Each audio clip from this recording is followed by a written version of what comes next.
Hello viewers, welcome back to Indian alpha male channel. तो हमारी जो सीरीज़ चल रही है पावर को मास्टर करने के लिए, जिसमें हम आपको 48 लॉज ऑफ पावर एक्सप्लेन करने वाले हैं। और आज हम बात करेंगे फर्स्ट लॉ ऑफ पावर के बारे में, जो कि है never outshine the master. Law के हिसाब से जो लोग आपसे ऊपर की पोजीशन पे हैं उन्हें आप अपने से ज़्यादा बेहतर फील करवाइए, अपने से ज़्यादा सुपीरियर दिखाइए। उनको इम्प्रेस करने के चक्कर में आप अपने टैलेंट्स को बहुत ज़्यादा मत शो कर दीजिए, जिससे कि वो इनसिक्योर हो जाएं और डर में चले जाएं कि कहीं आप आगे चल के उनकी जगह ना ले लें। अपने मास्टर्स को अपने आप से ज़्यादा ब्रिलियंट दिखाइए और आप ये करके पावर की ऊंचाइयों तक पहुंच सकते हैं। यही फर्स्ट लॉ ऑफ पावर कहता है, नेवर आउटशाइन द मास्टर। तो कुछ एग्जांपल्स बताता हूं जो आपको इस लॉ को समझने में हेल्प करेंगे। तो बात है फ्रांस की 1661 की। निकोलस वहाँ के फाइनेंस मिनिस्टर होते हैं और जो राजा होते हैं वो होते हैं लुइस 14। तो लुइस 14 के अंडर में वो राज्य चल रहा होता है। निकोलस फाइनेंस मिनिस्टर होते हैं। निकोलस बहुत ही आराम की ज़िंदगी जी रहे होते हैं, बहुत पैसा होता है उनके पास क्योंकि वो फाइनेंस मिनिस्टर हैं, और बहुत ही लग्जीरियस लाइफस्टाइल होता है उनका। तो होता क्या है, वहाँ के जो प्राइम मिनिस्टर होते हैं उनकी डेथ हो जाती है। तो यहाँ पर किंग सोचता है कि प्राइम मिनिस्टर की पोजीशन को एबॉलिश कर देते हैं। वहीं पर निकोलस सोचता है कि ये मेरे लिए मौका है, मैं प्राइम मिनिस्टर बन सकता हूँ फाइनेंस मिनिस्टर से। तो क्योंकि किंग ने वो पोजीशन एबॉलिश करने के लिए सोचा होता है, तो निकोलस सोचते हैं क्यों ना मैं किंग को अपनी कैपेबिलिटी दिखाऊं, अपने आप को दिखाऊं कि मैं प्राइम मिनिस्टर बनने के लायक हूं। तो इसलिए वो एक बहुत ही शानदार पार्टी ऑर्गेनाइज करता है, जिसमें वो किंग को ट्रिब्यूट देगा, किंग को इम्प्रेस करेगा और किंग को बताएगा कि यस, कि मैं प्राइम मिनिस्टर बन सकता हूँ। तो पार्टी बहुत ही शानदार और बहुत ही शानदार पार्टी ऑर्गेनाइज करता है वो। बहुत ही ब्रिलियंट लोग वहाँ पे आए हुए होते हैं, अपनी अपनी फील्ड के बेस्ट लोग वहाँ पे आए हुए होते हैं। ऐसी ऐसी डिशेस होती हैं उस पार्टी में जो कभी फ्रांस में किसी ने चखी नहीं थी। बहुत दूर दूर से म्यूजिशियन आए हुए होते हैं। बहुत ही अच्छी फ्लावर की डेकोरेशन होती है, फ्लावर बेड वगैरह होते हैं, फायर वर्क्स होता है। और ये देख के सबकी आंखें चमक जाती हैं और सब मान लेते हैं कि हमने तो आज तक ऐसी पार्टी देखी नहीं। तो पार्टी हो जाती है और अगले दिन होता क्या है, जो किंग होता है वो निकोलस को अरेस्ट करवा लेता है। फाइनेंस मिनिस्टर जो होता था उसको निकोलस को अरेस्ट करवा लेता है। और फिर उसको 3 महीने का ट्रायल होता है उस पर कि उसने राज्य के धन कोष में से, ट्रेजरी में से पैसे चुराए हैं। और उसके बाद उसको जेल भेज दिया जाता है। अपने ज़िंदगी के आखिरी 20 साल वो जेल में काटता है और फिर वो मर जाता है निकोलस। तो ऐसा हुआ क्यों, आइए ये समझ लेते हैं। पार्टी होती है वो होती है किंग को ट्रिब्यूट देने के लिए, लेकिन जब किंग वहाँ पर जाता है वो देखता है कि निकोलस उसको ट्रिब्यूट देने से ज़्यादा शो ऑफ कर रहा है। निकोलस अपनी पावर दिखा रहा है लोगों को कि वो प्राइम मिनिस्टर बन सकता है, क्योंकि वहाँ पे बहुत पावरफुल लोग आए होते हैं। तो किंग कहीं ना कहीं इनसिक्योर हो जाता है निकोलस से और उसकी पावर देख के डर जाता है कि इसकी इतनी जान पहचान है, इतने लोग इसको जानते हैं, इतना पैसा इसने खर्च कर दिया और सब इसकी तारीफ कर रहे हैं, मेरे अपने लोग इसकी तारीफ कर रहे हैं।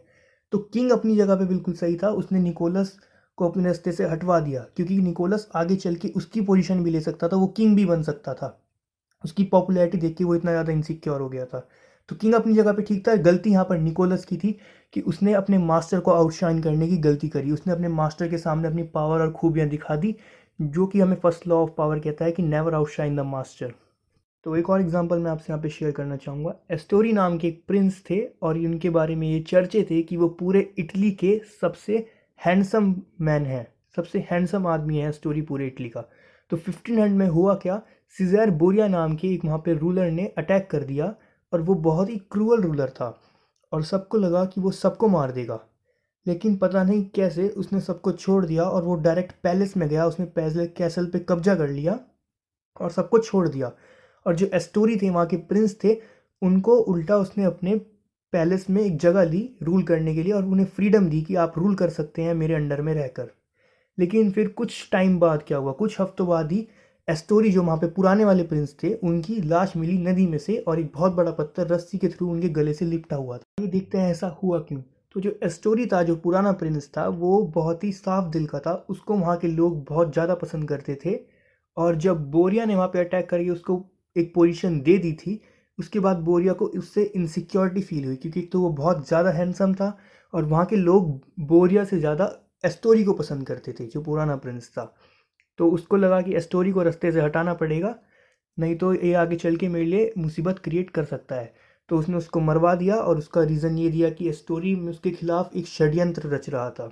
तो इससे सीखने के लिए ये मिलता है कि कई बार आप नेचुरली इतने अच्छे होते हैं या आपके अंदर नेचुरली इतना टैलेंट होता है कि आप जाने अनजाने अपने मास्टर्स को या जो लोग आपसे ऊपर हैं उनको आउटशाइन कर देते हैं।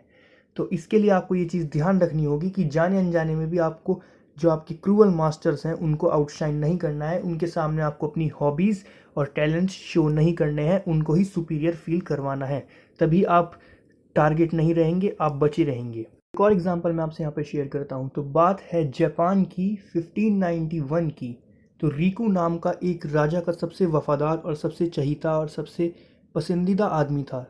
राजा को वो बहुत पसंद था और वो बहुत पावरफुल था अपने राज्य में, पूरे जापान में उसके चर्चे थे।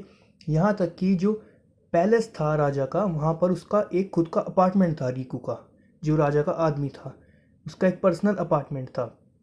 तो रिकू की ज़िंदगी बहुत मस्त चल रही थी, लेकिन कुछ टाइम बाद ही राजा ने उसे मरवा दिया, उसको डेथ सेंटेंस दे दिया अपने ही सबसे फेवरेट आदमी को।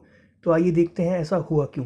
तो बाद में पता ये लगा कि रिकू ने जो उस पैलेस का सबसे पॉपुलर टेम्पल था, जहाँ पर राज्य के सभी लोग आते जाते रहते थे, राजा खुद आता जाता रहता था, वहाँ पर अपना एक वुडन स्टैचू बनवा लिया था सैंडल पहने हुए। और वो स्टैचू सबको आते जाते दिखता था। और जब राजा ने वो स्टैचू को देखा तो राजा के मन में इनसिक्योरिटी आ गई। राजा को बहुत गुस्सा आ गया कि रिकू अपनी औकात भूल गया है और वो अपनी बराबरी हमसे करने लग गया है।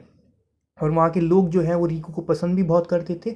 तो इसी क्योंकि रिकू ने राजा को आउटशाइन करा, राजा के मन में इनसिक्योरिटी आई, राजा को ये बात बर्दाश्त नहीं हुई और इसलिए उसने रिकू को मरवा दिया।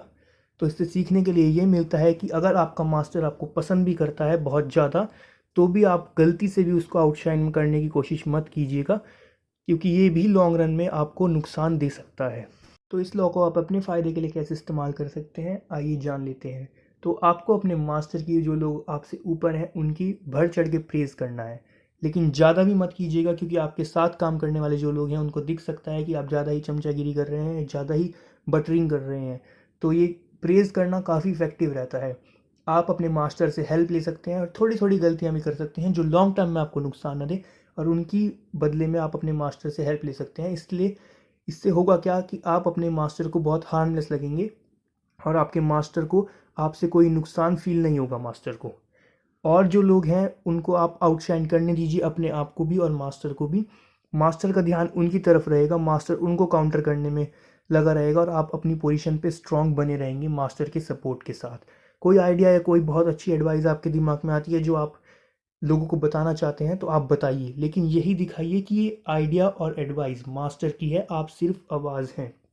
मास्टर को आपको बिल्कुल भी आउटशाइन नहीं करना है। क्या आप हमेशा ऐसे ही दब दब के रहेंगे और अपने मास्टर के नीचे काम करते रहेंगे? नहीं।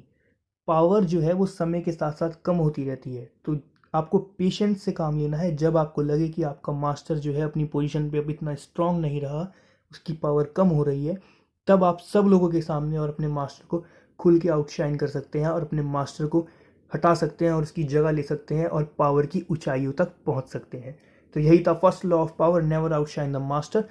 48 लॉज हैं और सब लॉज की वीडियोस भी आने वाली हैं इस चैनल पे। सब्सक्राइब कर लीजिए, फेसबुक पे देख रहे हैं तो फॉलो कर लीजिए। मिलते हैं आपसे सेकंड लॉ की वीडियो में। Thank you.